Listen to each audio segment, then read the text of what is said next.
Hi friends, అందరు ఎలా ఉన్నారు? ఈరోజు మనం సంక్రాంతి స్పెషల్ బెల్లం అరిసెలు ఎలా చేసుకోవాలో చూద్దాం. ఈ వీడియోలో ఫస్ట్ టైం ట్రై చేసే వాళ్ళు కూడా పర్ఫెక్ట్గా చేసుకునేలాగా ఎన్నో టిప్స్ని షేర్ చేశాను. సో వీడియోని స్కిప్ చేయకుండా లాస్ట్ వరకు చూడండి. మీరు కూడా ఈ టిప్స్ని ఫాలో అయ్యి ఒకసారి ఇంట్లో ట్రై చేయండి. మరి ఇంకెందుకు లేటు, స్టార్ట్ చేద్దాము. ముందుగా 1 కిలో రేషన్ బియ్యమైనా లేదా ఇలా అన్పాలిష్డ్ బియ్యమైనా తీసుకోవాలి. దీన్ని మనం మంచిగా 2-3 సార్లు కడిగి 15 గంటల దాకా నానబెట్టుకోవాలి. మధ్య మధ్యలో నీళ్లు చేంజ్ చేసుకోవాలి. ఒక 5-6 అవర్స్కి ఒకసారి చేంజ్ చేసుకుంటే సరిపోతుంది. ఇప్పుడు ఈ బియ్యంని మార్నింగ్ మళ్ళీ ఒకసారి కడిగి ఇలా ఏదైనా టవల్ లేదా బట్ట తీసుకొని దానిపైన ఇలా ఆరేసుకోవాలి. ఒక 20 నుండి 30 మినిట్స్ దాకా ఆరితే సరిపోతుంది. మరీ ఎక్కువ పొడిగా కానివ్వద్దు. ఇప్పుడు దీన్ని మనం కొంచెం కొంచెంగా గ్రైండర్లో వేసుకొని మిక్సీ పట్టుకుందాం. ఫైన్ పౌడర్ లాగా పట్టుకోవాలి. ఇలా ఫైన్ పౌడర్ లాగా పట్టుకున్నాక జల్లెడతో జల్లించుకొని మిగతా అంతా మళ్ళీ మిక్సీ పట్టుకోవాలి. ఇలానే మిగతా పిండి అంతా పట్టేయాలి. ఇప్పుడు బెల్లం పాకం గురించి ఒక గిన్నె తీసుకొని అందులో 500 గ్రాముల బెల్లం వేసాను.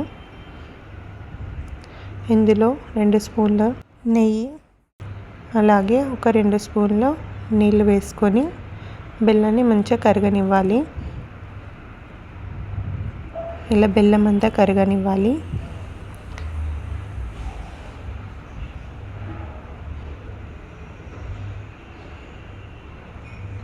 ఒక టేబుల్ స్పూన్ యాలకుల పౌడర్ వేసుకుందాం. మధ్య మధ్యలో ఇలా పాకం వచ్చిందా అని చెక్ చేసుకుంటూ ఉండాలి. పాకం వచ్చిందా చూసుకోవడానికి ఒక ప్లేట్లో వాటర్ తీసుకొని ఇలా బెల్లం వేసుకోవాలి. బెల్లం వేసాక 1 సెకండ్ వదిలేసి తర్వాత ఇలా తీస్తే మరీ లేత పాకం కాకుండా అలానే మరీ ముదురు పాకం కాకుండా ఇలా చూపించిన విధంగా ఫోల్డ్ అయితే సరిపోతుంది. ఇప్పుడు ఇది ఒక గిన్నెలోకి ట్రాన్స్ఫర్ చేసుకోవచ్చు, లేదా మీరు అదే గిన్నెలోకి కూడా పిండి వేసుకోవచ్చు. ఇది కలపడానికి ఈజీ అవుతుందని ఇలా ట్రాన్స్ఫర్ చేసాము. ఇప్పుడు కొంచెం కొంచెంగా మనం మిక్సీ పట్టుకున్న బియ్యం పిండిని ఇందులో వేసేసుకుందాం. అంతా ఒకటేసారి వేయద్దు, కొంచెం కొంచెంగా బెల్లంకి సరిపడా వేసుకోవాలి. నేను ఇక్కడ 1 kg బియ్యం తీసుకున్నాను. అందులో నాకు 750 గ్రామ్ దాకా బియ్యం పిండి యూజ్ అయింది.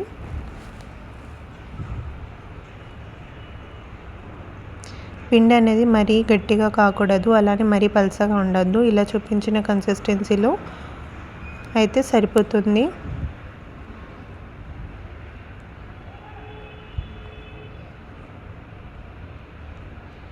ఇలా ఈ కన్సిస్టెన్సీ వచ్చేదాకా ఉండనివ్వాలి. ఇప్పుడు దీనిపైన కొంచెం మనం నెయ్యిని వేసుకుందాం. నెయ్యి వేయడం వల్ల అరిసెల టేస్ట్ అనేది ఇంకా బాగా వస్తుంది. ఇలా ఇప్పుడు అంతా ఒకసారి మళ్ళీ మంచిగా కలుపుకొని ముద్ద పెట్టేసుకుందాం.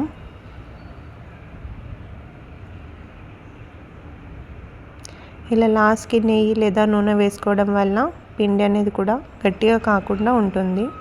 ఇప్పుడు దీన్ని కవర్ చేసుకొని కొంచెం కొంచెం పిండి తీసుకొని మన పూరి పిండి కన్నా కొంచెం ఎక్కువ పిండి తీసుకొని ఇలా అరిసెల్లాగా సన్నగా చేసుకోవాలి. దీనికి మీరు ఏదైనా బటర్ పేపర్ అయినా లేదా ప్లాస్టిక్ పేపర్ అయినా తీసుకొని దానిపైన కొంచెం ఆయిల్ వేసుకోవాలి. ఆయిల్ అంతా స్ప్రెడ్ చేసుకున్న ఇలా పిండి ముద్దను తీసుకొని అరిసె షేప్లో ప్రెస్ చేసుకుంటే సరిపోతుందండి. ఇలానే అన్నీ చేసుకోవాలి. ఇప్పుడు డీప్ ఫ్రై చేసుకోవడానికి ఆయిల్ లేదా నెయ్యి తీసుకోవాలి. ఇప్పుడు మనం చేసుకున్న అరిసెను ఈ నూనెలో వేసుకొని 2 సైడ్లు ఒక్కొక్క నిమిషం పాటు ఉంచి మంచిగా ఫ్రై చేసుకోవాలి. మంచి గోల్డెన్ కలర్ వచ్చేదాకా 2 సైడ్లు ఇలా ఫ్రై చేసుకోవాలి. ఇప్పుడు ఇలా ఫ్రై అయ్యాక దీన్ని మనం తీసేసుకోవాలి. తీసుకొని ఇలా గరిట పైన పెట్టుకొని ఇంకో సరాతమైన లేదా ఏదైనా చెంబు లాంటివి తీసుకొని దాంతో ఇలా ప్రెస్ చేస్తే ఉన్న ఎక్సెస్ ఆయిల్ అనేది బయటికి వచ్చేస్తుంది. ఇలా గరిటతో కాకుండా మీ దగ్గర అరిసెల చెక్క ఉంటే అది కూడా యూజ్ చేయొచ్చు.